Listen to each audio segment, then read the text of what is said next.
Welcome back to the Excellent Leadership Podcast. Season 2 is here, and I couldn't be any more excited than to kick off this season with Steve Phelps, president of NASCAR. His career path is nothing short of fascinating. He started at Chef Boyardee, yeah, you heard that right, and went on to hold key leadership roles at Guinness, the NFL, and ultimately NASCAR, where he has led one of the most dramatic transformations in motorsports history. From navigating the pandemic, being the first U.S. sports league back to competing, to banning the Confederate flag, launching the bold Chicago street race and the Clash at the Coliseum, to revolutionizing NASCAR's media deals, Steve has been a pioneer of change. Today, we get a rare behind-the-scenes look at his leadership philosophy, how he balances bold innovation with tradition, and what's next for the future of NASCAR. We join Steve in his New York City office. Steve, welcome to the show.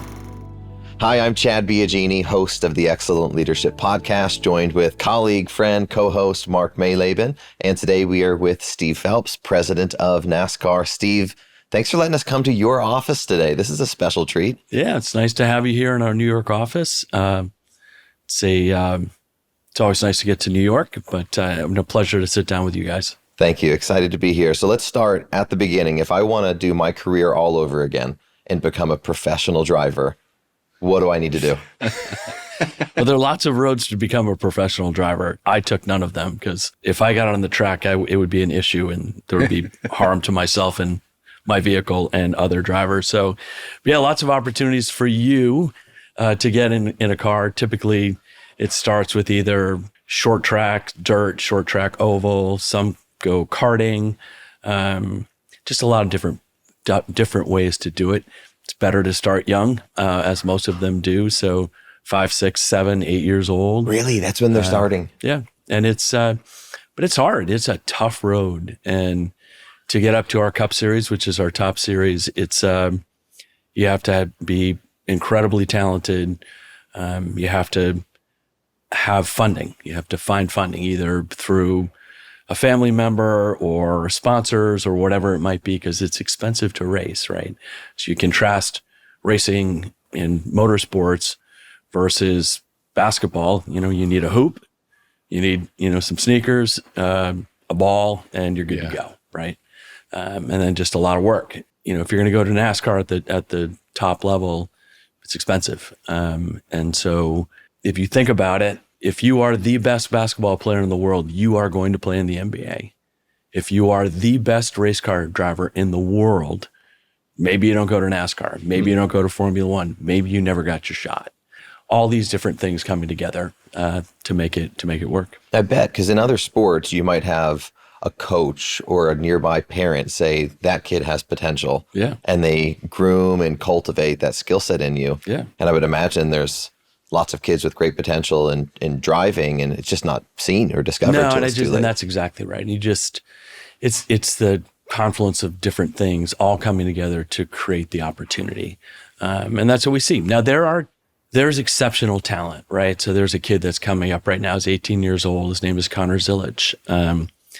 Connor actually raced go-karts against my son, Jack. And so he came up a couple of years ago, Mr. Phelps, I'm Connor Zilic. I said, I know who you are, Connor. And he said, you used cut my son off going around one of those corners. He said, I used to race with your son, Jack. I'm like, no, you didn't. He's like, no, I did. I said, no, you're at the front. He was in mid-pack. Yeah. So I'm sorry, he was Jack. racing you. But he's, the kid's he's a talent, right? Or someone that's got the talent of a Kyle Larson, right? Which is obviously, he's been our champion, just won something called the Chili Bowl. I mean, he can race anything. He's going to do the double again. Well, he's going to do the double this year, the Indianapolis 500 and the Coke 600, which he attempted last year, but rain got in the way of that. We're excited to have him do the double, and I think he can win them both. He's got that kind of talent. In basketball, if you have a Kobe or LeBron type talent, most of the world knows about them from their high school days. Sure. Right. McDonald's All-American. Sure. And you kind of go through, the media picks up on it, and it gets spread wide and far. Are you seeing that happen in your world as well? Where I think it's a little different. I think, when you have a stage, like a Kobe or LeBron had, right? And so, coming out of high school, I think it's just different, right? Yeah. When you have that special talent in motorsports or NASCAR, I think it's just different. Now, again, this young man, Connor, he's kind of burst onto the scenes. He won his first Xfinity race that he entered, which it just speaks to his talent. And he's won in, I think last year he raced in the Rolex, the 24 Hours of Daytona, in an LMP2 car, sports cars. Yeah. And so he was in an LMP2 car and he won as a 17-year-old. Now he was with 3 other drivers, but you can see the talent, right? The kid's got something special, but it's still not the same stage as you would have with someone that is just like, he's the next one, right? In basketball or whatever it might be. And what are some of the analytics that young drivers, that outsiders can look to say that guy's going to be with basketball and soccer? It's fast running, jump high, strong athleticism. I think for our guys, kind of a game changer has been iRacing, right? Which is simulation racing. And so you get a pretty good sense for someone's talent by how they're doing in iRacing. Yeah. And so you take one of our drivers, William Byron, who's, won many, many times in the Cup Series, raced in our championship race last year. He's a talent. The kid didn't get in a car until he was 15. Wow. But he was an iRacing champion. No way. So when he finally got in the car, those that are looking for that talent knew that, hey, this is a young, talented, future superstar. So I think that is, it's not analytics that you would do like, kind of stick and ball sports where there's a physicality to it. And then there's, what's the knowledge of the game. But iRacing has been a good thing for our sport because it really allows you to understand who has it and who doesn't. Doesn't mean they're going to make it. Yeah. But at least it's been vetted, right? In some fashion that you have this someone that you can see the talent that's there, right? And not everyone that's, like there's some current racers, like during the pandemic, we worked with Fox and we had iRacing that was on, starting in April, and the 4 highest rated esports of all time are all NASCAR races. Great. Or from iRacing, which is a cool thing. Yeah.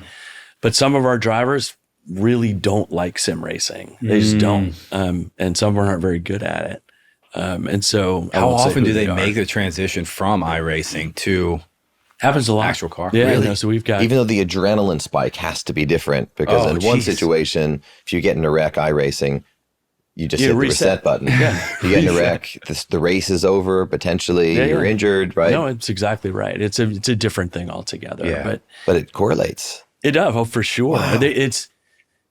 There's other simulations that are more advanced, but it's so lifelike. And it's, the one thing that our drivers talk about that you don't get in iRacing that you get when you're in a car is kind of what's happening in the seat, right? They tell you can feel what's happening, kind of, in the seat in your bum and what's happening. And it's just something you don't get, in iRacing. But how lifelike it is, it's incredible. And the mapping that they do, the iRacing guys are tremendous. And, what they've done and the ability for us, when we built the track inside the LA Coliseum, for the Clash of the Coliseum, they modeled it for us when we did. And so we were looking at angles, and then we had those professional iRacers, they were, testing the track for us. So we knew what should be the angle in the corners, what's the grade that you would have.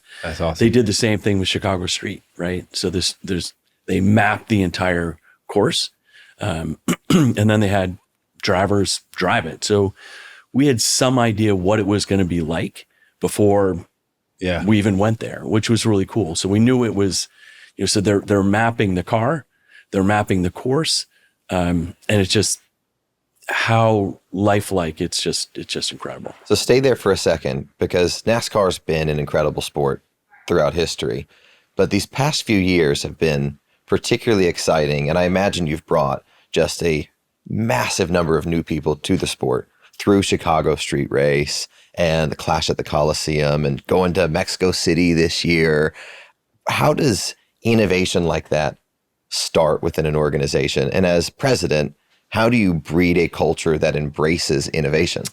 Yeah, I think for us, what we've tried to do over the last 5 years is to do things that frankly are kind of bold and innovative, right? And that's kind of the mantra that I have with my senior staff. We need to be bold and innovative if we're going to grow, right?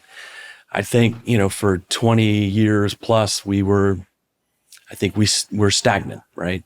And the schedule's just part of it, right?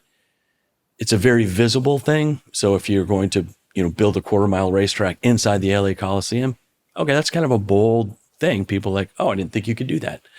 I wasn't sure we could do it either, but we did. Or race in the streets of Chicago, right? I think, we had never done a street race in NASCAR. And so that was bold and innovative. Going to Mexico City, so take a cup race outside of our borders, which we will do again. And probably not just to Mexico, probably go elsewhere.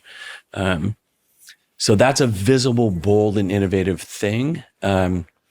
Changing the car was bold and innovative. So this next gen car that we currently race, that is putting on honestly, probably the best racing we've ever had. It's bold, right? Yeah. That's a change to the model. And when you change the model, it's unexpected. And so what we are trying to do is we're trying to get to a place where ultimately people expect us to do things that are different, unique, changed. And again, I to me, it's the only way. It's what has created growth for us, and it has created new fans, right? So in the last 3 or 4 years, we twice as likely to have a new fan that is under the age of 34, female, or diverse. Twice as likely. So it's And do you think those new bold initiatives are the main catalyst? I think it's that, and I think we created a relevance and kind of some reputation gains. And that really was, I'd point back to 2020, which I think, other than the year that NASCAR was founded, I think the single most important year for us.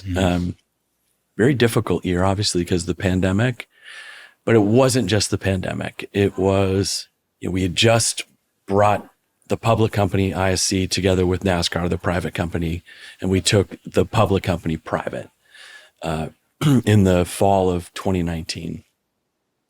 And that was, I thought, as the calendar flipped to January 1st, 2020, I'm like, oh, man, it's going to be tough to put these two companies together because they're just so different, right?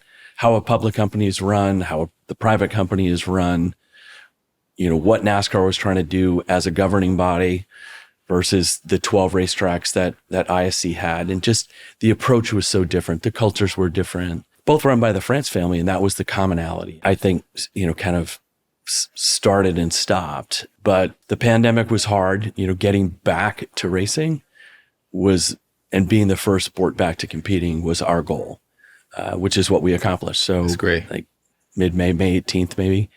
We were back.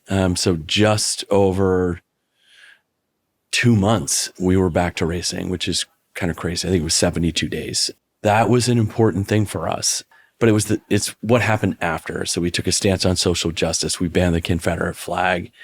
And that, to me, we had done some really good things in the areas of inclusion. But until we kind of surprised people, right, by taking a stance that seemed different than what the brand, people's perception of the brand, whether that is the right perception or not, it is the perception, or it was anyway. After that, I think we opened up some ice and people said, you know what, I'll try that NASCAR thing, right? I'll give it it'll be in my consideration set now. And that's really, I think, what changed us. And then continuing to drive change, schedule innovation, the car. Innovation. And but we have to be, as a sport, in my opinion, we needed to be innovative across the board.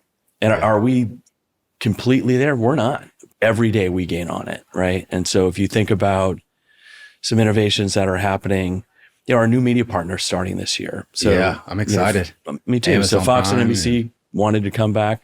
So we renewed them, took some inventory, Xfinity going to the CW, which is great, having 33 races over the air on broadcast television. But we also thought it was important to have streaming. Yeah. So have a pure streamer with Amazon, have a cable and streamer with TNT and Max, and all the other outlets that they have. It's a brand new product that's going to be on Max, which is being announced actually now, which is really cool. So essentially it's taking different parts of what already existed, like in-car cameras. So we'll have in-car cameras, we'll marry that with data, and you'll have, driver to crew chief, driver to spotter as part of it as well. So you can choose what driver you want. Amazing. And, that's really it's cool. a subscription service, but it serves the fan, right? And that's what you need to do. If someone's geeked out on watching their guys, seeing what's happening in the race car, looking at the telemetry, looking at how fast they're going, what gear they're in, what their RPMs are, they can get all that data as part of it and hear the chatter that's going on. If that's what you wanted and that's what, excites you about being a fan, great.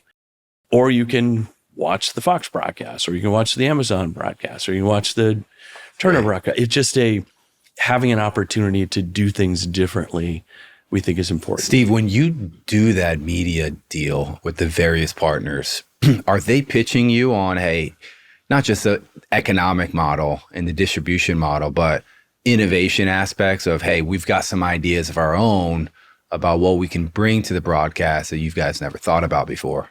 I think for us, we knew that was going to happen. So, if you think about Amazon and what they brought to Thursday Night Football, it was a fresh approach, right? We knew they'd do the same thing for us. We weren't exactly sure what that was going to be. And it's still, coming together. They have their talent, but until that first broadcast happens for the Coke 600 at the end of May, you don't know. I think you just don't know. Yeah. This Turner piece that I just spoken about with the in-car cameras and the whole thing that's something that we had pitched them. Oh, cool. They had some ideas about what they thought it could be, which was good. And we needed to make sure that it didn't cross the line. So the Fox people or the NBC people or, the Amazon folks were like, no, that's what we do. So I would say there's a firewall there between what is their broadcast, right? And then what is going to happen, on this subscription product on Max. One thing I'm very excited about is, for example, on Amazon, we'll have a younger audience. They drive a younger audience, and they've seen that in football. I think the same thing will happen to us. I think because we have 5, world-class media partners, that they're going to compete with each other to make sure that they're putting on and showing the best broadcast they can. And I think that's really going to work. For those in our audience that didn't grow up with NASCAR or watching racing in general, what would you say are some of the magic of NASCAR that they're missing out on? I think for us, you go to a race, and you guys have been to races. I think if I had to ask you the same question, flip it on you, which I won't do, to me, it's about accessibility, right? The ability to be so close to the action. So if you guys go to a race and, before the drivers strap into the cars, they're outside their cars with their wives, their girlfriends, sponsors, fans who have access to that.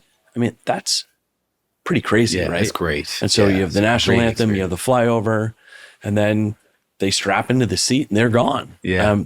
But you can, if you have access to it, right? VIP access, which lots of people do, you are right there in the action, right? You can be from here to where you are in a pit stop, right? And watch and this magic happen in 10 seconds, 4 tires going on, a full can of fuel, and then they're off. I mean, it's crazy watching the athleticism and the kind of the choreographed pit stops. It's incredible. It's a true team sport. And you don't always think about that, but it's a team sport. I've had the privilege of being down on the track for multiple races, and the energy is just mind-blowing. I think it's also for those that haven't been, it's an incredibly sensory experience. Yeah. All the sensors are there. Right? You can smell, sound. right? Clearly sound, right? I mean, you bleed from the ears if you're not wearing ear protection. But you can touch the car. Don't touch it a lot. They get upset about that.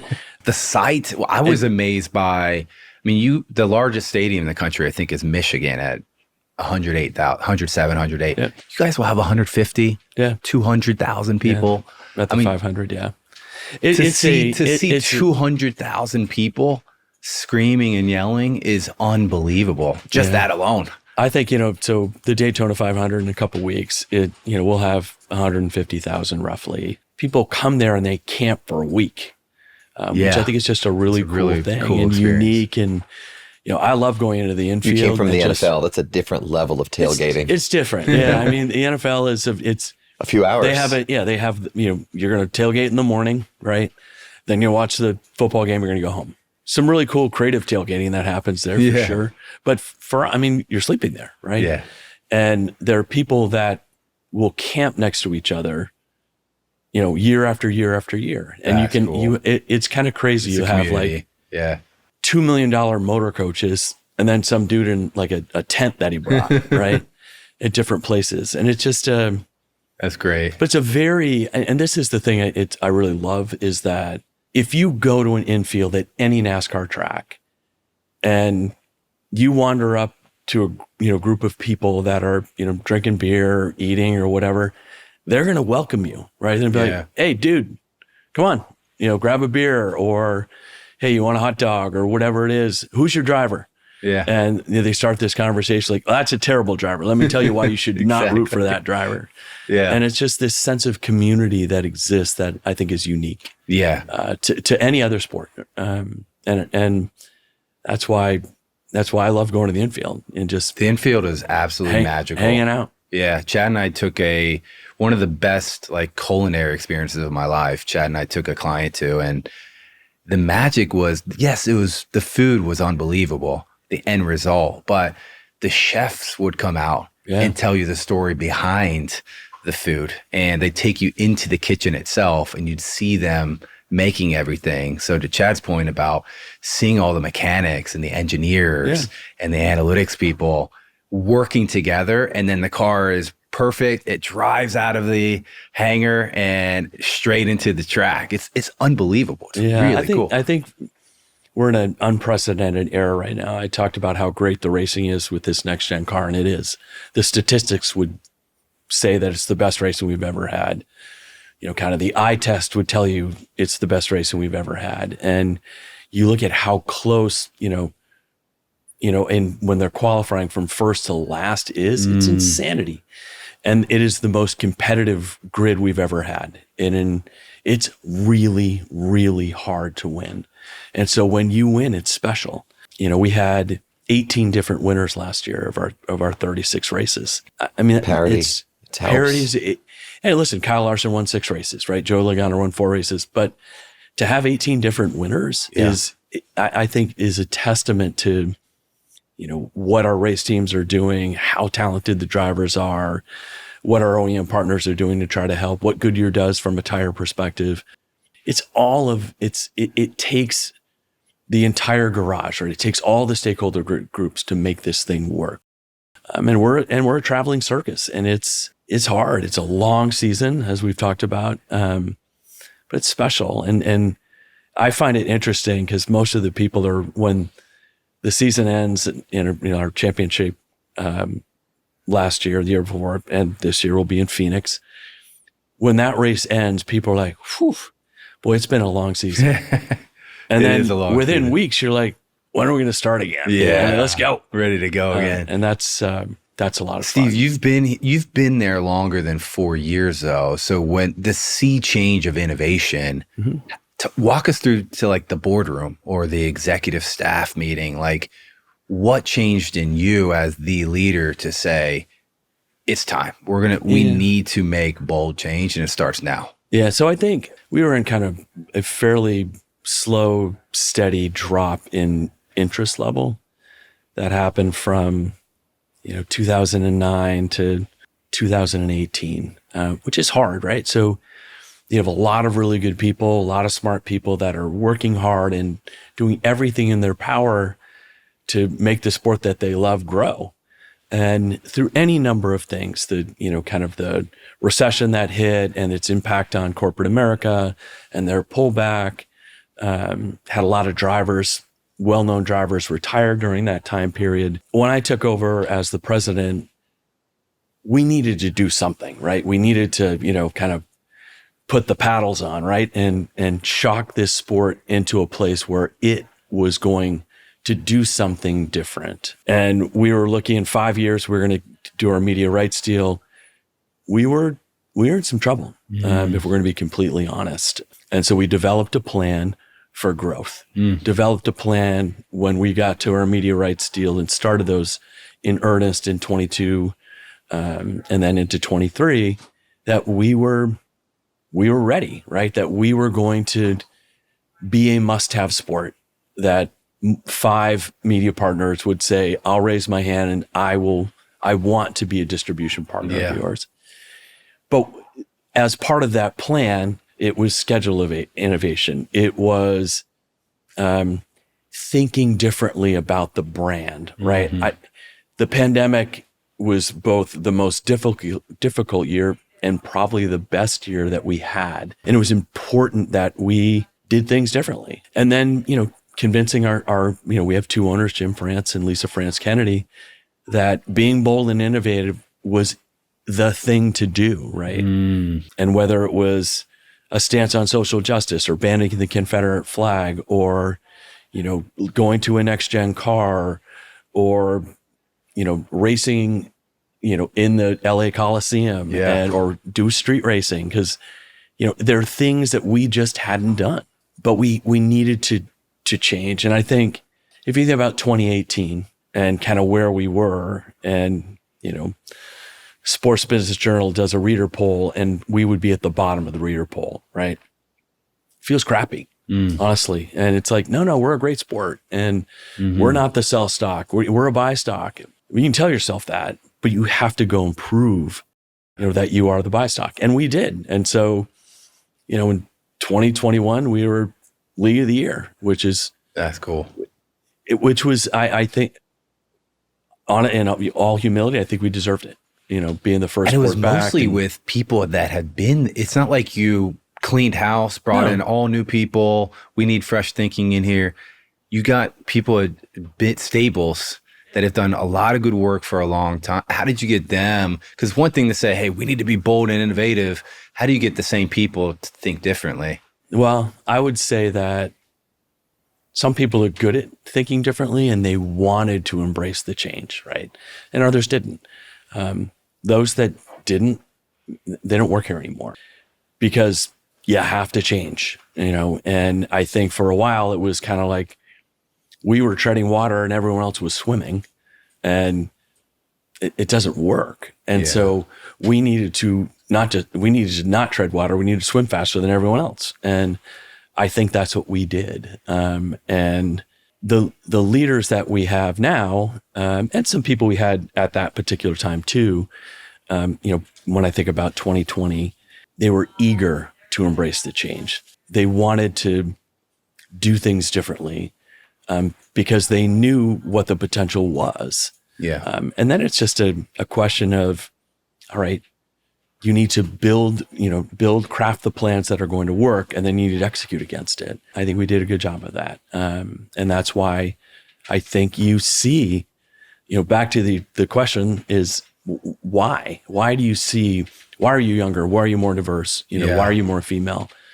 Because we changed, because people wanted to see that change. If we hadn't, we would be on the same trajectory we were on, slow decline. On that note, leaders don't always have data to prove that their instinct and gut is going to be right on things. And if I think of corporate brands that probably went on somewhat similar journeys for a while, you had New Balance or Crocs that became slightly less relevant over time, or maybe lost a small generation.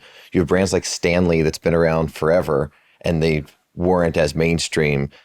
There's not always the data that says if X, then Y. So you just have to believe and have gut instinct and determination to go there. Yeah. When should a leader trust the gut when there's no data or science to prove it and just say, I'm taking a big risk here? Yeah, I think, I hate to keep going back to the pandemic, but if you think about it, in mid-March of 2020, no leader had gone through a pandemic. No one. Yeah. And so it's like, oh, where's the playbook that says what you're supposed to do here? What can you draw on that someone else has done before that would allow you to be successful? And the answer is there wasn't one. And as I think about really, honestly, a lot of sleepless nights. I mean, between March 13th and the end of March, I just didn't want to answer my phone because there was nothing but bad news. No. And so we had to go and figure out by discipline, what are you going to do to get yourself back to competing again? And then what do you need to do with your stakeholder group that is going to allow you to do that? And that really was as much, to me, was about following my gut, which is, okay, you have to trust your people that they're going to come up with the right plans. And then you need to go sell that through, or I needed to go sell that through. So that meant selling it through to, like, the number of governors that I spoke to in 2020. I bet. Wow.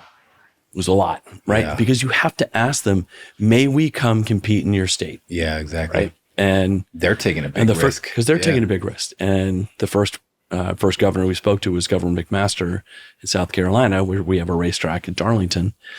And he was thrilled to welcome us back. That's great.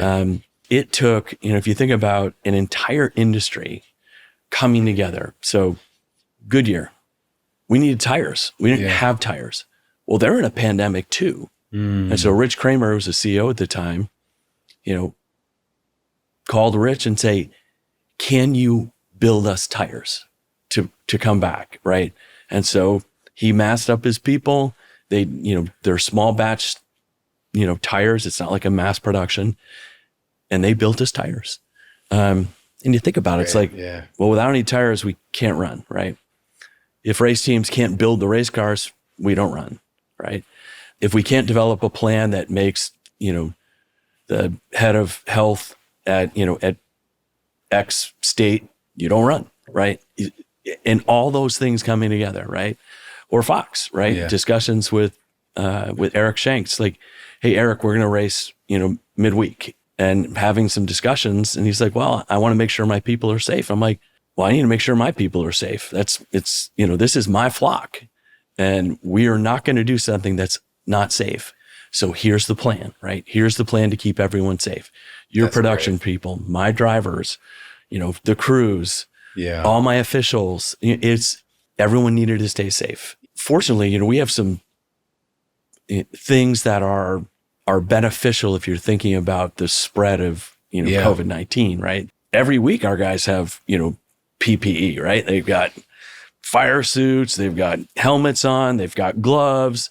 I mean, you're safe, right? And so, and putting a plan together where, the drivers didn't have an entourage, the driver had his helmet, he walked from his motor coach, and they would walk to the grid and get in. You had crews that were coming in at different times, all sequenced. It was a massive undertaking, but it worked. And I'm so proud of our industry because, listen, our industry does difficult very well. When things are going well, we've figured out a way to shoot ourselves in the foot, but I'm just so proud of the collaboration that existed. And that's really, if this sport's going to continue to grow, it will do so because of collaboration. You just can't do it alone. We're a collection of folks that want to come race, right? We are not like stick and ball sports that have franchises. We don't have that. You have independent contractors that want to race, all coming together. Without this incredible group of stakeholders, we can't race in the Daytona 500 in 2025. Yeah. It takes a village. Yeah, stay on that for a minute. Yeah. Mark and I both have a boss. You have how many people who think they're your boss?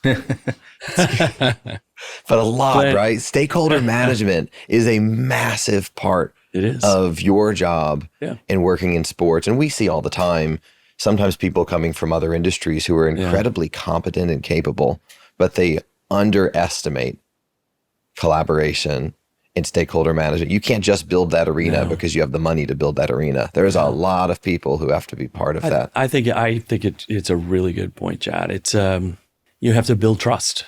How? If building the plan and then doing what you say you're going to do, and that's how you build the trust. And we went through some contentious negotiations around something called charters and our extension of their charters, and we still have two teams that are still outstanding that haven't signed their charters in a lawsuit. But you had 13 teams and 32 charters that were signed.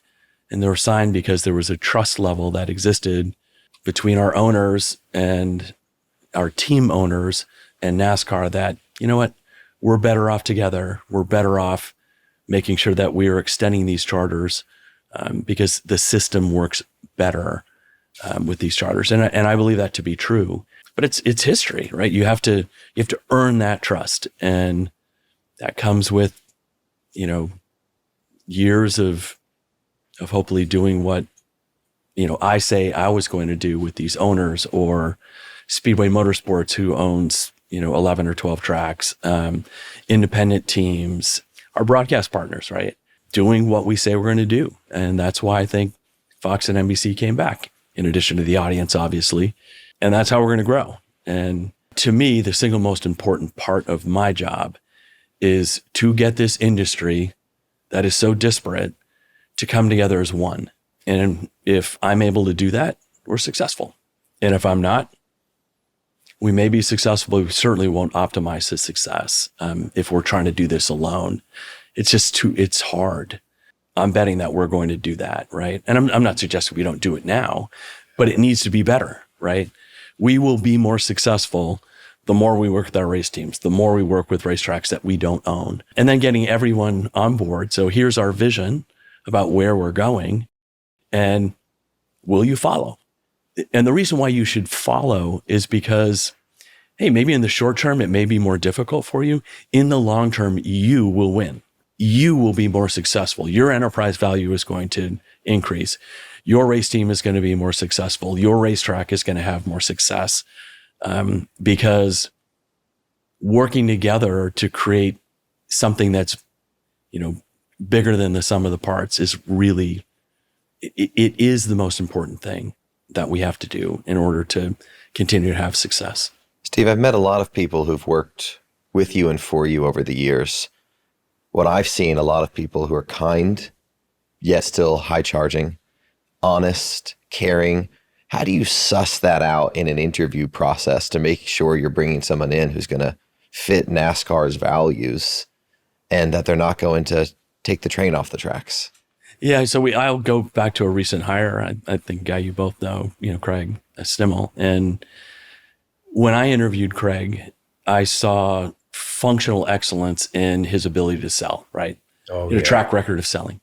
But I saw a fire and a drive, which leads to the competitiveness and the success that he had. But it was really something else that I saw in him, which was there seemed to be a compassion there. There seemed to be, I felt like what he was telling me was something that I should believe, right? So I believed in him, which is, I wasn't the decision maker for sure. There are others that led to that decision, but he was high on everyone's list. And I think it was, trying to suss out what that special sauce was, right? Because there are lots of successful people in this world and super talented that honestly just wouldn't work well at NASCAR, right? If you are a hard charger and you're about yourself and it's about your ego, this isn't the place for you. It just isn't. There is a kindness to, I call it NASCAR nice, right? But it doesn't mean you're a pushover. Like, you must perform, right? And if you don't perform, we're gonna ask you to leave. But you can do it the right way, right? You can do it with respect, and you can do it with honesty, and you can do it with, really being, a good person is part of it, but you have to be a hard charger too, right? You have to balance those two things. And I think the people who are most successful at NASCAR do exactly that. They're functionally strong. And so they can do their job and do it really well. But there's a culture that comes with NASCAR as well. And it's not just NASCAR, the company, it's NASCAR, the sport, right? And you'll see that with, team owners and drivers. And listen, you're going to have some bad apples as part of it, right? And you're going to have those with huge egos and whatever. But by and large, people who are a stakeholder in this group, they're nice people. They're good people. They're good people. And I think that's, to me, I've worked for a lot of really amazing brands, and, working at the NFL or working at Guinness or my first job working at Chef Boyardee. Thank you. We've come a long way. Yeah. So just like big brands, right? But this was a good fit for me. NASCAR is a great fit for me because of the sense of the community that exists. I talked about it from a fan perspective. It's broader than that, right? So the fans are at the core, right? The center of it, but the build out until that really gets to people that work in this sport. It's a special place. Quick interruption. If you are enjoying the Excellent Leadership Podcast, I have a small favor to ask you. Could you please take a moment to like, subscribe, and leave a 5-star review? It helps us grow the Excellent Leadership Podcast community and ensures we keep bringing you top-tier guests, powerful insights, and impactful episodes. Thanks for your support. Now, back to the show. When you've hired in the past and perhaps somebody didn't work out, was there ever looking back in the process along the way and saying, hey, this is where perhaps we cut a corner? Because all leaders have made hires who weren't successful. I think the difficulty with NASCAR comes with the complexity of the industry. And those that we have hired that haven't worked out, they have found it difficult to adapt. When I think about it, it's senior level people that come in at where there is a miss. And that's hard because, it's interesting because you think this industry after 6 months, you're like, well, I actually really don't. And then it's 12 months, 18 months. So there's the cadence of what happens in the job, but it really is about understanding the complex nature of your teammates and the structure within NASCAR. And then more broadly, just that, that extended stakeholder group. And some people are really good at it, and other people just find it difficult. I don't know why, but typically our senior leaders that do really well are somewhat homegrown, right? So it doesn't mean they're starting in the mailroom, right? Or as an intern and then work their way up to EVP, but they've started, at the manager level or a coordinator level or a director level, and they're able to find their footing. And then from there, able to show that they are good at what they do. And then there's growth that comes with that. That's typically what we see. It's hard to come in as an SVP or an EVP and really have success. Now, I think Craig is going to do that, right? He's an SVP coming in to run our sales group. I think he'll find it easier because of the function that he's in. If you're going to come in and run, legal, right? So our chief legal officer, Amanda Oliver, she's worked at NASCAR for over 20 years. Wow. And so she's homegrown, very bright, but learned the system, right? And we had a mentor program, and she came to me and she said, I need to figure out how to grow. I said, Amanda, if people that you work for, right, in your practice group, and at the time she was working at NASCAR Media Group, and they loved her and she loved them. I'm like, no one else knows you. I said, you have to branch out, right? You have to get out of, this, microcosm, this, pool that you're in, and create something much larger. And the only way they're going to do that is to go out and meet people, right?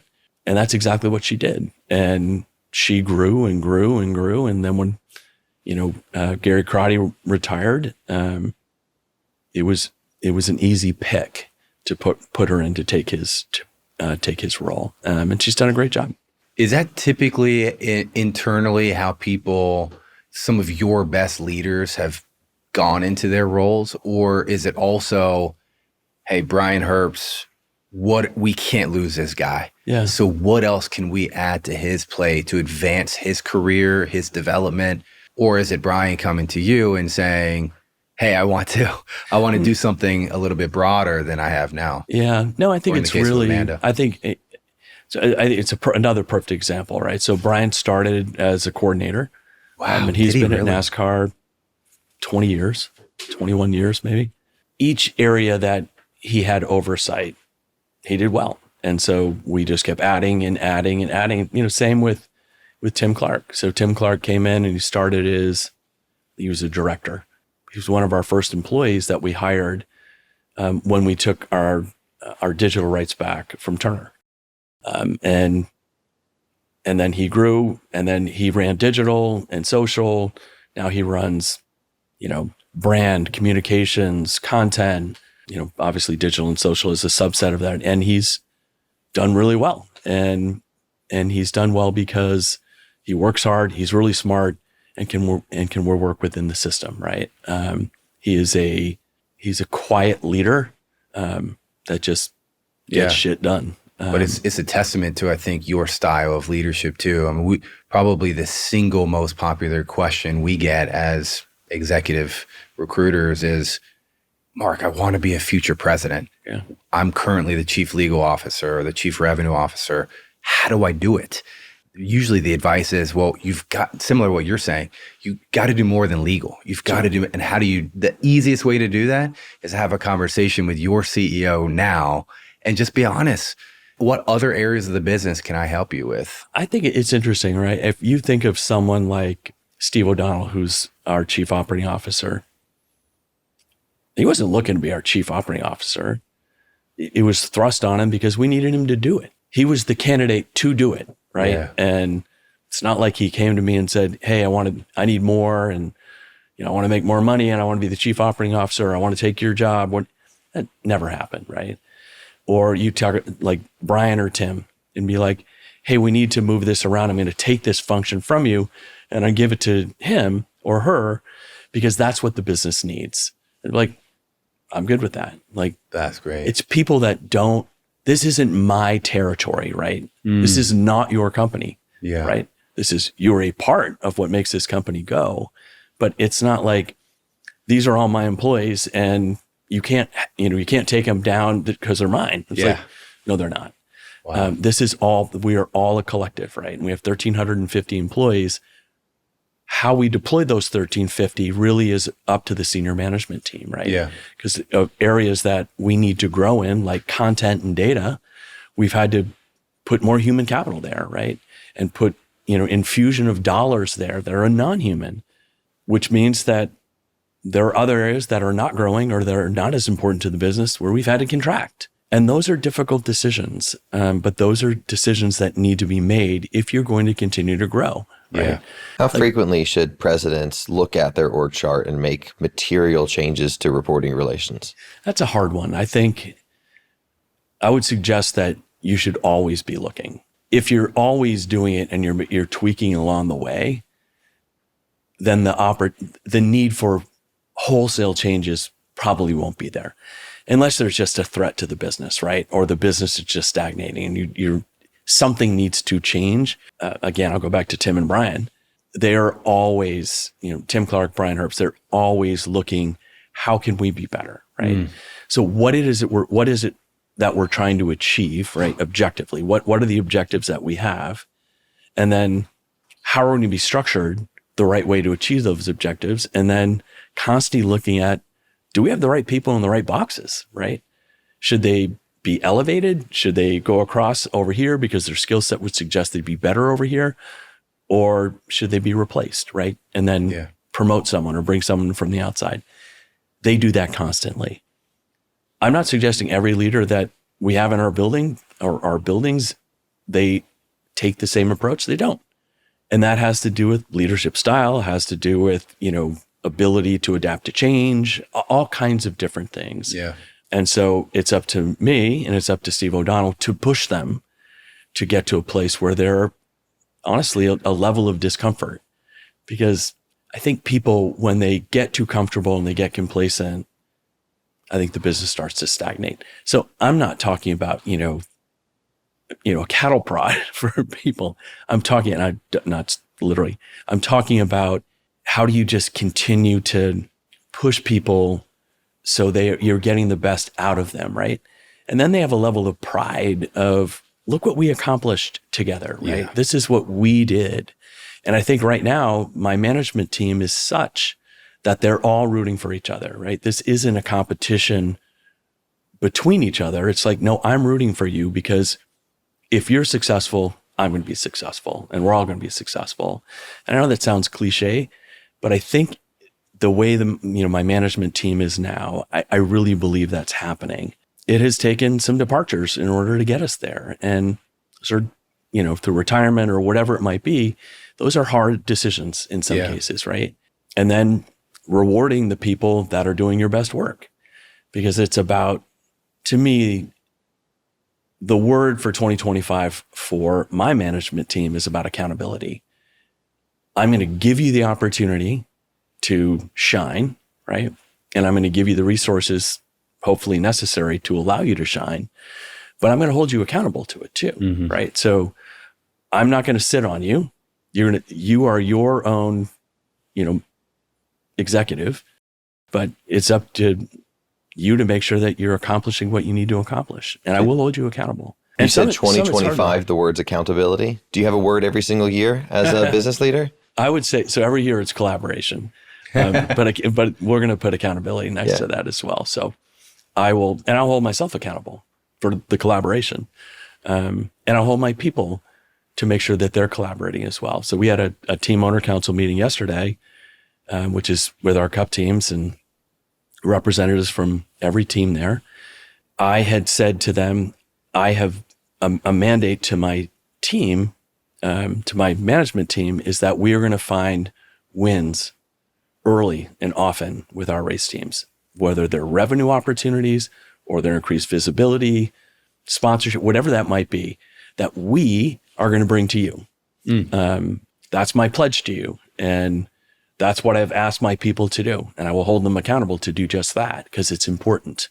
And we're about to, I think we've got some really good things in the pipeline that allow that to happen. We have to show our race teams that we want to partner with them. And I think when you go through negotiations and, sometimes they can be contentious and, I think we ended up in a good spot, but we have to, the negotiations are long gone, right? We're done with those. And we have, 14-year deal in place, depending on how you look at it. It's time to work together to make this sport better, and drive enterprise value for you, drive profitability for you and for us. We are a for-profit business. I'm fortunate to work with two owners that are not looking to, have everything drop to the bottom line and then take a distribution. That's not who they are. They want the sport to grow. It's their legacy. It's their family. Our 77th season. Wow. That's what this is. And that is, that's why I'm fortunate to work for who I work for. Jim and Lisa let their management team do what they're supposed to do, and provide resources for us that allow us to do Steve, what we need to do. For those that don't know, could you just give a high level of the economic model of NASCAR? Because different from the NBA or NFL, where you've got a franchise model and you've got a very clear delineation of what's going to players, what's going to owners. How does that, so if generally I'd love it, but then it's maybe a specific, like if you guys sign a big deal at the NASCAR level, how does that trickle down to? So for us, the, kind of the big deal that has a trickle down effect really is our media deal. So, if you think about the relationships that we have forged, and the contractual arrangement we have with our race teams will be the single largest beneficiary of the television money that's coming in. that's important, right? We have other revenue streams that we have. So revenue streams that we have through admissions, or revenue streams that are coming from sponsorship, or other revenue streams that will come in. Teams have other revenue streams as well, right? So any sponsor that comes onto a team is money that they keep. It's not shared with anyone. So monies that come in sponsorship wise, we keep. Monies that come in for racetracks that we don't own, like Speedway Motorsports, they keep. And it doesn't mean that we don't have joint deals. Like, for example, we have a deal with Busch Light, and so does Trackhouse, right? And Ross Chastain. We have a relationship that they're a premier partner of ours. So that means they have signage at Speedway Motorsports. They have signage with our racetracks. They have signage with independents. So there are joint deals, but most of the deals are done independently. So teams competing with teams for team sponsorship. Ours is somewhat unique because we're the only one you can have to be the official, Coca-Cola being the official soft drink of NASCAR. There's only one, right?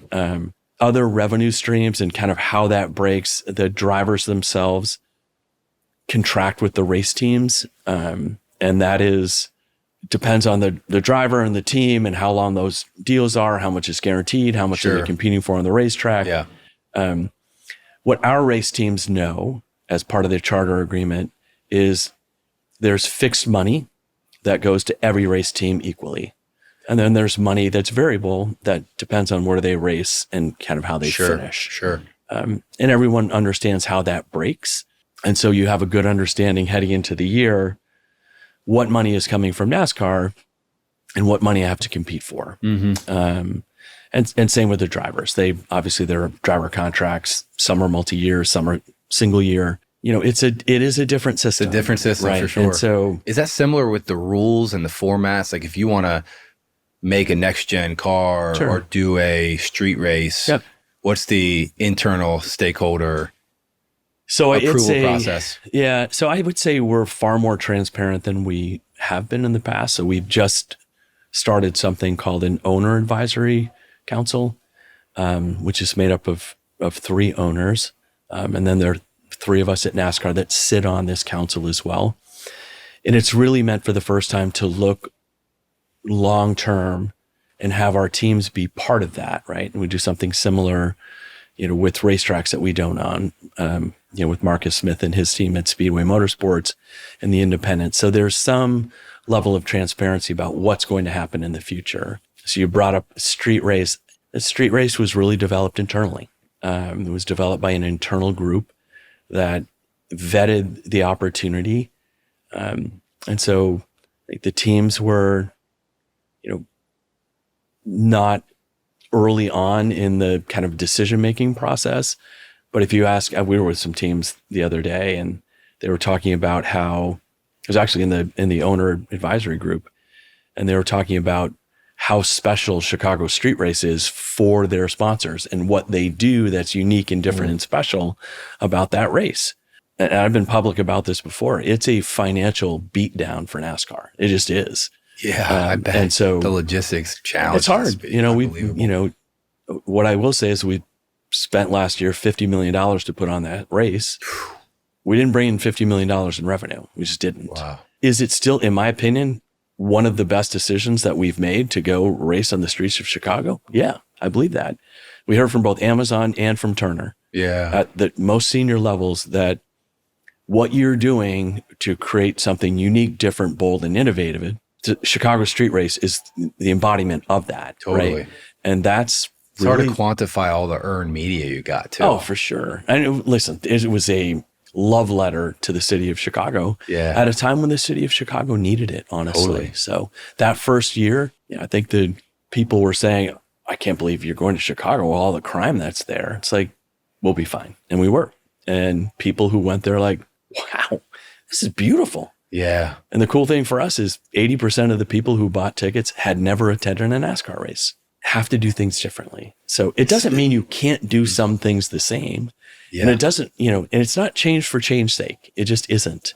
It's change that is well thought out and, you mitigate the risk, right? Yeah. And the amazing thing that we've heard on our side is when you make these bold changes, the owners and the drivers, they benefit unbelievable. One example, we were doing the chief marketing officer search for Columbia Sportswear. This is a couple years ago. Yeah. And we were talking to the president and CEO, and it's like, we were just asking like, hey, why did you invest in Bubba Wallace? Yeah. And he said, well, Bubba, the guy, of course, is fascinating. Stands for a lot of social justice issues that we're a part of, but NASCAR in general is now reaching audiences that we want as a partner.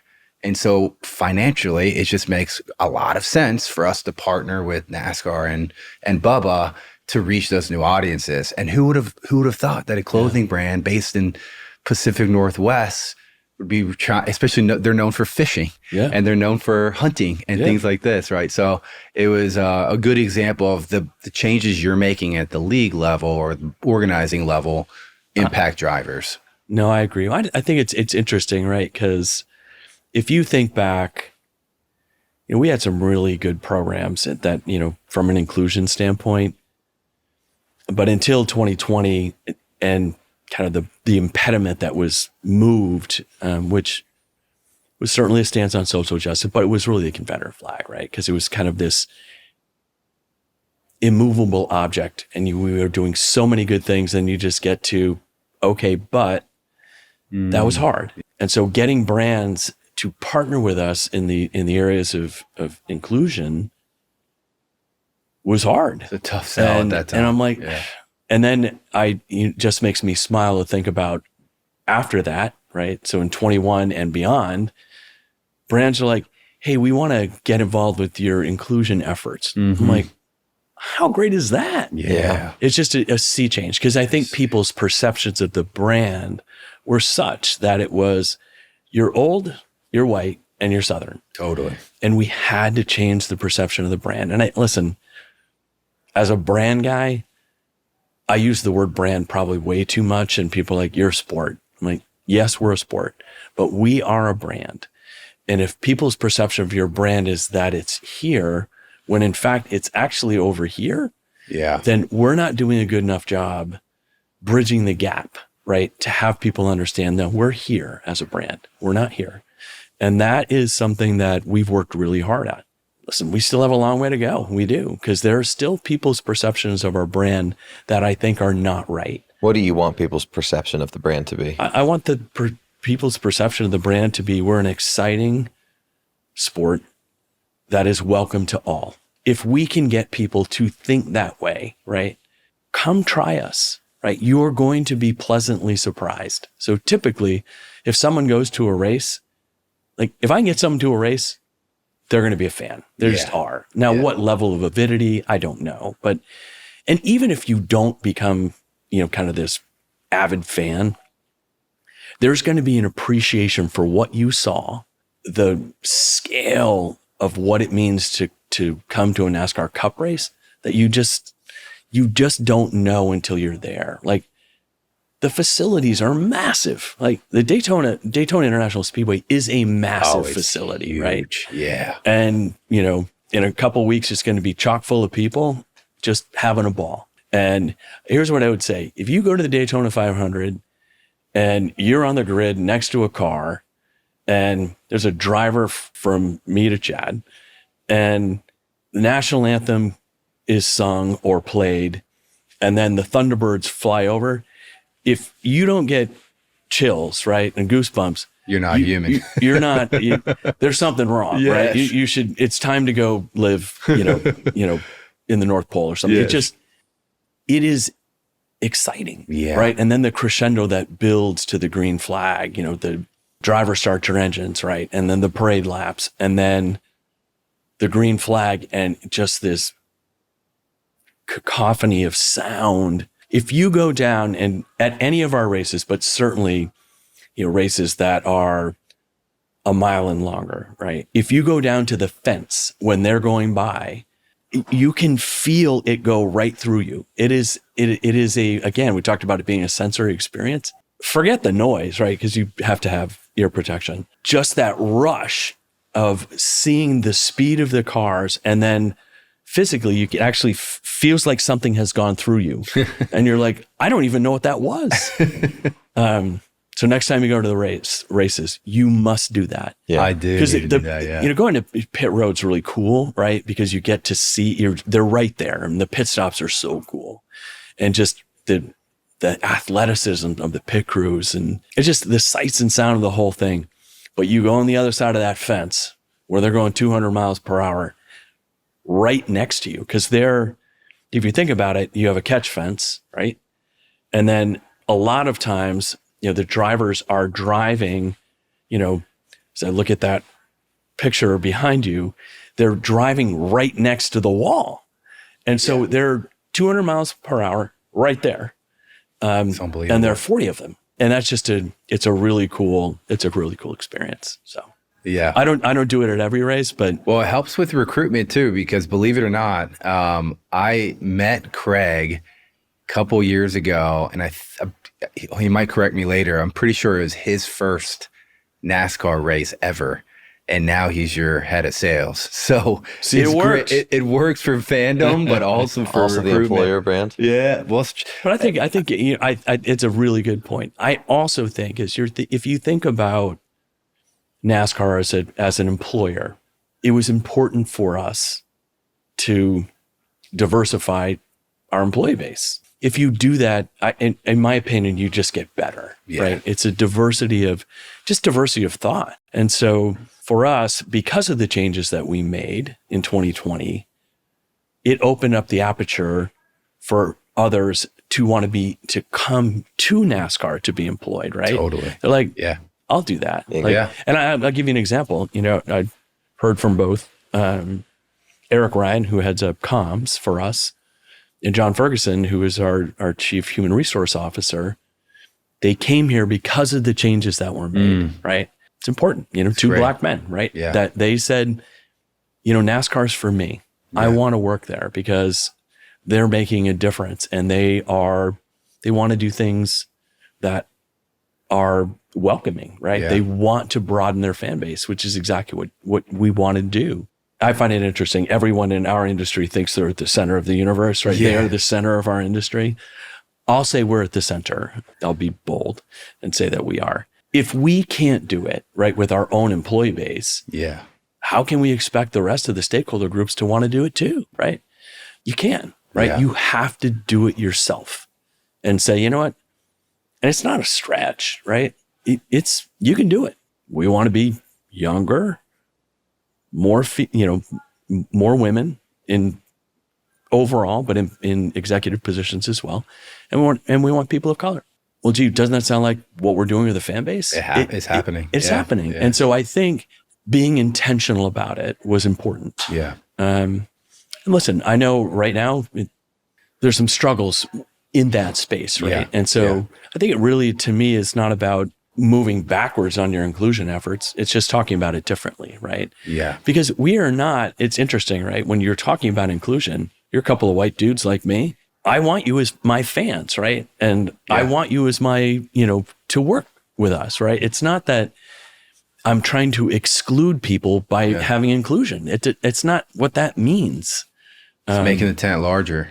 You are. And I think it leads to growth. And that's, to me, again, we're a for-profit business. All I want to do is grow. Yeah. So I'm going to assemble the team that I believe is going to help me do that, right? Yeah. And same with the fan base. So if you open up the aperture to young people, people of color, and women who don't believe that they were welcome before in this closed sport, well, you know what?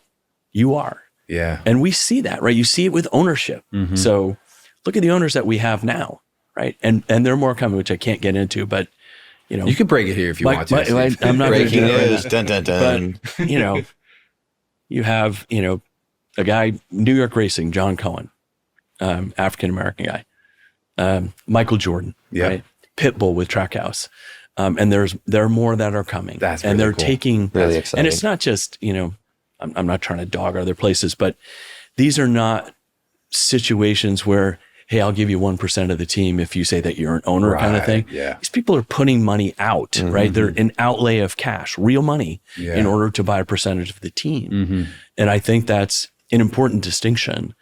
But if we hadn't taken the measures that we have taken, And it's not just our inclusion efforts, honestly. It is like the importance of the next gen car cannot be overstated. It was a sea change for how teams can come to NASCAR, right?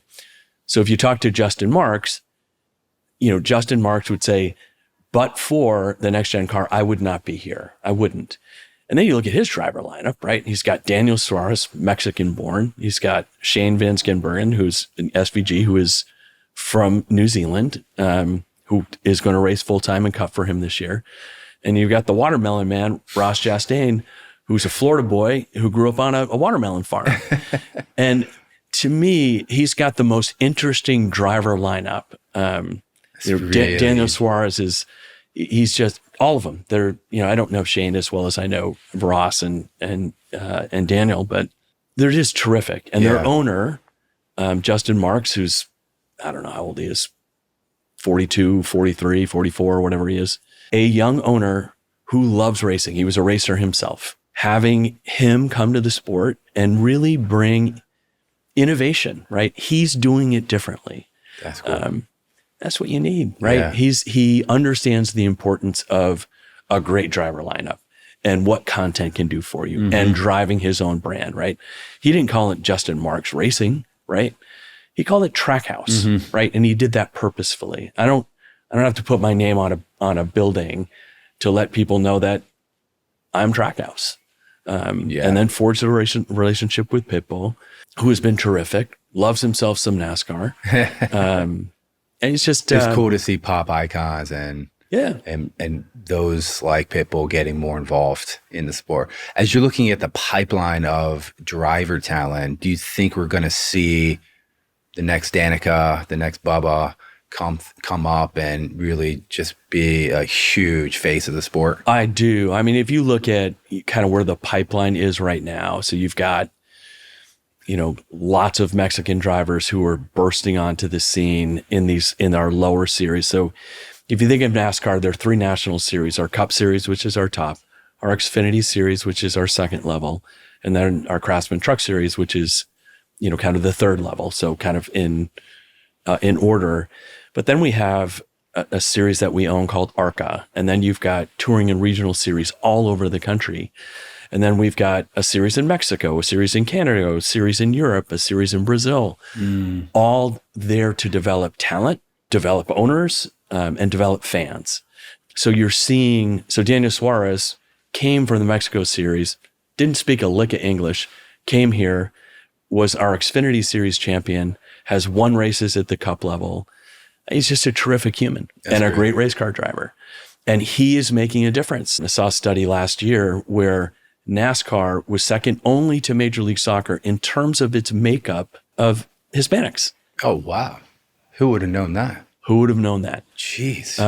And is Daniel Suarez a big part of that? Of course he is. Yeah, of course he is. But you also think about, the Hispanic culture, right? Yeah. Mexican culture specifically, it's about family.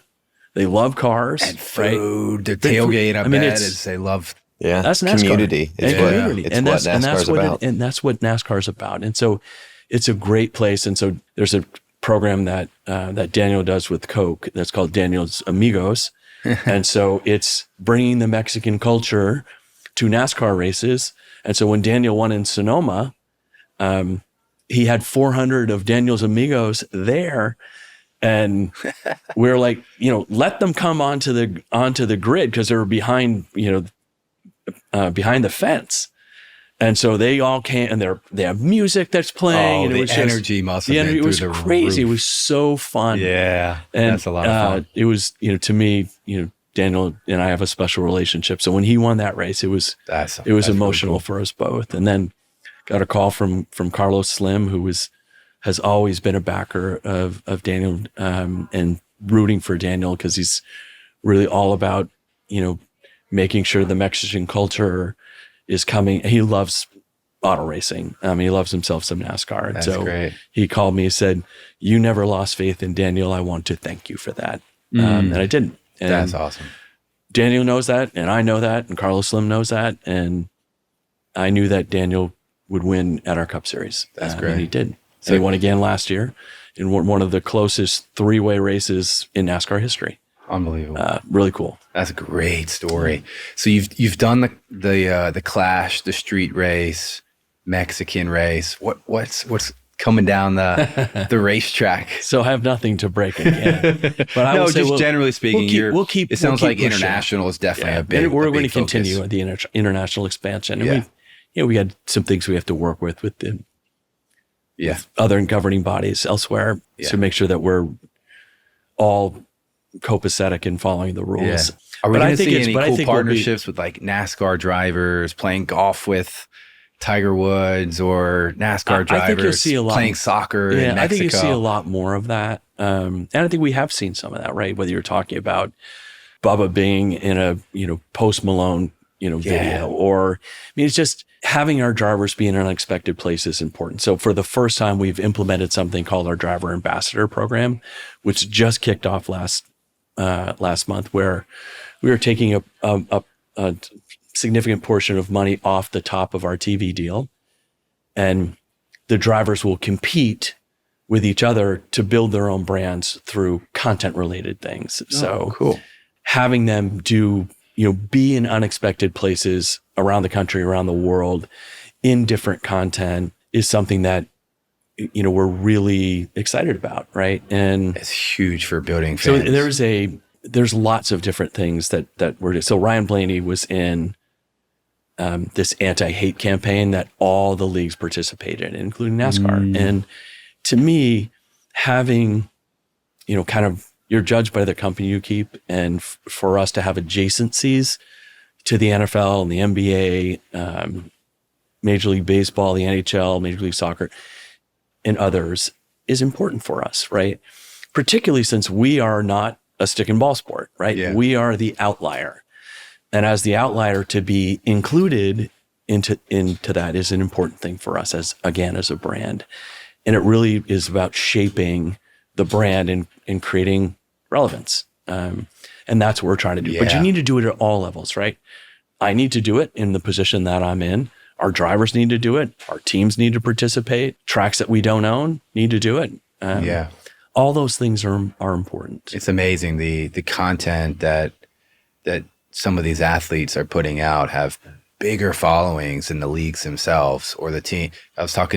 We were having dinner with someone at one of the golf leagues, and he was asking his young son, hey, tell me what you know about golf. And he's like, I love Bryson DeChambeau's YouTube channel. Yeah. And he's like, that's all you got? What else do you know about golf? And he just knew Bryson as a YouTuber that was good at golf, not what he had done on the tour, and that's what the individual like content machines of the owners, the drivers, they bring so many new fans into the sport. So, and I think that's important. I think it gets back to distribution as well. So we built a new productions facility, and it is a state-of-the-art facility. It's beautiful. And we did it for two pieces: live event production, which we'll do like for the CW, right? And the Xfinity races. It's important that we had that facility in order to be able to do that. And then content creation. And when you look at the content that is now coming out of NASCAR, so we're going to do, the Netflix series again. I think it breaks in April or May. I'm not sure which. But then you look at the content that Amazon is bringing. Unbelievable. And then you look at what Warner Brothers Discovery is going to do with House of Highlights and Bleacher Report and Max and all these different things. So it's about creating this content. So we think the Driver Ambassador Program will allow us some really cool touch points and visibility. And again, it's we talk about the brand being in places that are unexpected.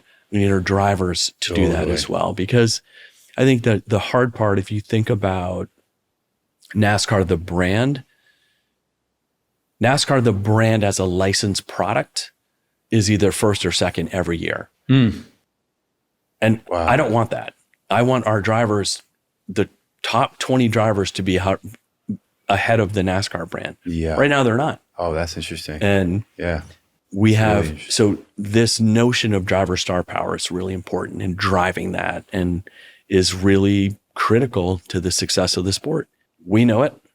And I think that, it's interesting, right? Because you think about NASCAR and you think about major teams like Penske and Hendrick Motorsports and Joe Gibbs Racing and Richard Childress Racing and all these kind of historic race teams. And you think about, all right, stick and ball sports. Like if you're an Eagles fan or you're a Kansas City's fan, you're very excited, right? Going back to the Super Bowl. So for us, it's what part of it is team and what part of it is driver. Historically, it's been about the driver. It doesn't mean that the teams are not important. You can't run without the teams. The teams are critical to the success of NASCAR and making sure, and they're the ones that forge the relationship with the driver. And listen, for us, the driver ambassador program has nothing to do with, circumventing or getting in between the relationship between a race team and its driver. It's exactly the opposite. We're trying to, raise, all boats, with the tide going up. That's what we're trying to accomplish with this particular program. And so if the race teams can increase the visibility of the race teams, I'm all for that.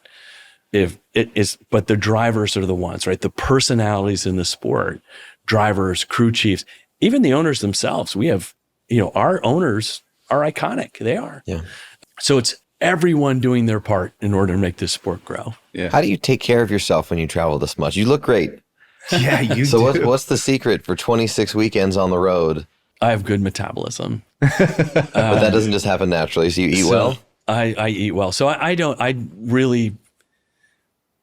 so before I took my current role, I used to play golf. I don't golf anymore. Before I took my current role, I actually cycled quite a bit. And I was, fairly decent cyclist. I don't cycle as much as I used to. I do it occasionally, but it makes a massive difference. Yeah. Because of both the physical and mental thing. But what I've promised myself is that I'm going to put one of my bikes on one of our haulers. And so when I go to a racetrack on a weekend, when we're not racing, I can go ride my bike, which I used to do. So I used to keep a bike on. Jimmie Johnson used to ride with Jimmy quite a bit when he was driving. And he had behind his motor coach, he had this trailer that he kept my bike in, his bike, and a couple of others. And so we would go after he would qualify on a Saturday or whatever, we go, or after the Xfinity race, we would go ride. And so he and I rode one time, and he's like, hey, let's go for a quick, 30-mile ride before we ride with everyone else. I'm like, it's fine. This is Michigan, maybe 2018. And I'm like, all right. So I didn't have my bike on his bus at that particular point.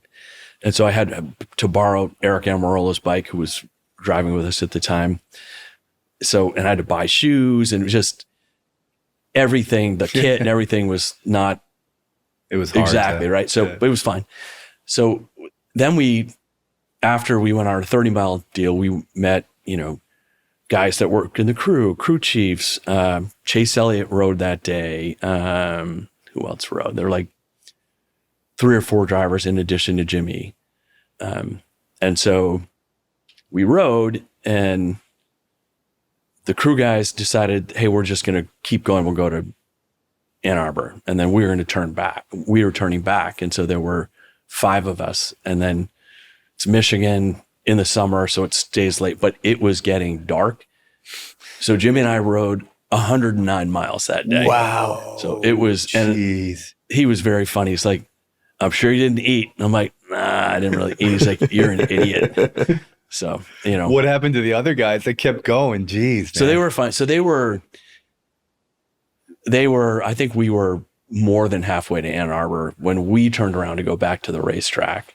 So I think they went, 60 or 70 miles. We went a lot longer. Wow. So, but it was fun. That's really you fun. look great. So whatever you're doing, keep it up, man. It's inspiration. We both try to work out when we travel, because if you don't, still don't look as good as Steve. You fall out of the routine, but you're inspiring us here. Bring bikes with us. We got to get you back to your day job. So 7 questions we ask everybody before we wrap. Question 1, what sports event have you never been to that you would love to attend? That's a good question. I've never been to the Kentucky Derby.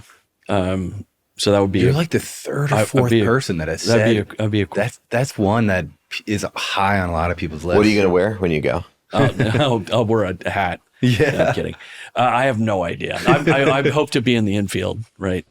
Drinking. Yeah, exactly. Drinking beers incognito. Yeah. Fair enough. So you said you used to golf. If you could golf with anyone, living or historical, who would it be? Threesome. I would say I don't know if George Washington, Abraham Lincoln golf, but they would be two, and then my father, who has passed, because I never played golf with my father because I didn't start playing golf till I was 27, and he passed when I was 24. So I definitely played with my dad. That's great. What was Dad like? My dad was an avid outdoorsman, so hunting and fishing and drinking. I used to caddy for him. Yeah, he brought me to my first race. He loved NASCAR, so he brought me to my first race, and I was 5. My brother was 6. Right. And that's where my love for NASCAR started. That's special. Just a short track in Milton, Vermont, which doesn't exist anymore. It's an industrial park, I think, sadly. What major sports event holds the dearest place in your memories? I would say on an annual basis, the Daytona 500 is just special. But specifically, if there's one event that happened in my career that was the most special, it would have been Talladega in 2020, with all the difficulty that happened that week with, a noose that was found in Bubba Wallace's garage at the racetrack, which ultimately the FBI came, and it had been there. Just the fact that there was a noose in the one, black driver that we have, it was a very difficult situation. But what happened is the drivers got together and they wanted to support Bubba. And so they pushed Bubba's car to the front of the grid. And this was, during COVID, when only essential personnel could be there.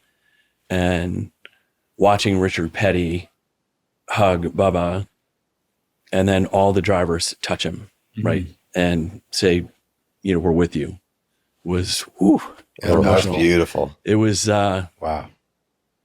It was the most incredible scene. And what it meant to me is that this young man who had significant adversity, right, during that time period, really hard. We had just banned the Confederate flag. We took the stance on social justice. This noose is found. I was the one that had to tell him, and it was really hard. But to see the support of an entire industry for that young man was incredible. It was just incredible. So to me, that will be the most special sporting memory. You can't beat that ever. Yeah. And then pretty much any sporting event I go with my kids. But that's great. Well, something about you most people wouldn't know. I flew with the Thunderbirds. Oh, no way. Yeah, wow. That was pretty cool. What does that mean? You flew with the Thunderbirds? I was in an F-16 behind a pilot, and there were controls right in front of me, and I got to fly the aircraft. Oh, I watched the documentary on that. I think it was on Netflix. Did a 9G turn, 9.2. Wow, unbelievable. Cool. No, what they do is... It is, those guys are, and essentially it's a 45, 50-minute training exercise. And I will say this, didn't pass out in the 9G turn, which a lot of people do, and I didn't puke. So to me, my mission was accomplished, but it was a special moment. Not something I need to do again because I want to save it for other people to do. But it was that's great. What about professionally? Are there any pet peeves that you have? Just things that irk you when teammates, colleagues, clients do it? People who expect things to happen, right, and feel like they're entitled or privileged to it. It drives me crazy. You have to earn it. It is not about it's not about you. It's about the seat you're in. It's not the position, right? You have to earn the seat. And there are lots of people in my career that I've seen that are just like folks at the NFL or at NASCAR. It's like, no, do you know who I am? It's like, yeah, I know who you are. But when you leave that seat, no one's going to give a shit. They're not going to. So you can make it. It needs to be you. So to me, it's just that arrogance. It just doesn't work for me. It's a great point. We see it all the time just in the day job of people who say they're ready to be promoted, and I'd love asking them, are you the best person in your entire department now? Yeah. Then why the heck do you think you deserve to be promoted? Yeah. Go be amazing at what you do so that when you resign, everybody else in the organization says, we can't live without this person. I agree. Steve, you're clearly in your dream job because the passion you have for the sport and your line of work exudes from you. But if you could do anything outside of sports, what would be your second dream job? I would own a winery. Oof. What kind of wine? I'd grow either Cab or Pinot. I just love wine. So Yeah. I don't have a problem. Just want to state that out front. No, we love wine but too. I do. But I love wine. I think most people who own wineries don't have a problem. They've Probably, got a yeah. healthy respect for wine You know what they have is a lot love of it. money. and a So lot of money. And they love the craft. Yeah. They do. And It's a where- love. I liken it to sports, right? It's Yeah. just, it's either a passion point for you, it's really not. Yeah. Right? Yeah. So, Do you have a favorite Cab or Pinot then? yeah, but I can't say, it'd be wrong. Touche. I'm a fan of California Cabs and Nice. Pinots. So Nice. Yeah. And then next time I'm in, I'll say Charlotte because you guys have a big base there. Where do I need to go to dinner? apparently I'm going to give a plug to someone. I would go to me, the best restaurant in Charlotte is Steak 48. Okay. I love Steak 48. Now, I also know the owner and the chief marketing officer there, and so they treat me really well. That helps. That helps. But I think their level of service, their food is spectacular. So Cool. But if you go to Daytona Beach, which is where I'm headquartered, you either go to the Cellar or go to Chucheria's. Okay. Ooh, good We to got know. multiple recommendations. I love this. Steve, it's been a pleasure. I wanted to spread the love with two because Yeah, if I you go should. to those restaurants and I said one or the other and they found out, get in trouble. You get in trouble for sure. Yeah. So There would be special no spending time with reservation for you. Yeah, exactly. I'll try to get in. They said, I'm sorry, you can't come in here. Thank you guys. I It's been fun, appreciate man. it. Thank you. Hey, you having me on, it was an honor. So Special for us. Thank you. Honor for Steve. us. Appreciate you. Good luck in a And couple of welcome. weeks in Daytona. thank you. Yeah, 500. we're excited about it. It's gonna be great. Here's the deal. If you do one thing for me, somehow make sure it doesn't rain for the Daytona 500. Yes. Deal. We've had We'll say our some prayers. issues. We've had some issues in the last few years, which is crazy to me. Yeah. I haven't been. I told John Ferguson actually that I'm gonna get there. So I got open find a invitation way. to any Yeah. race. Yeah. It would be No, it's- my guest to host you. Yeah, we would love that. Thanks, I've Steve. got the 12, 10, and 7-year-olds now, so this is Yeah. the time to get them to lock into I us. yeah, totally they'll- agree. They'll remember it. Oh, yeah. Yeah. Awesome. Thanks, He Steve. remembers 5. I do. Like it was yesterday. Yeah, that's really cool. Thanks, man. All right, guys. So Take grateful. care. Take care.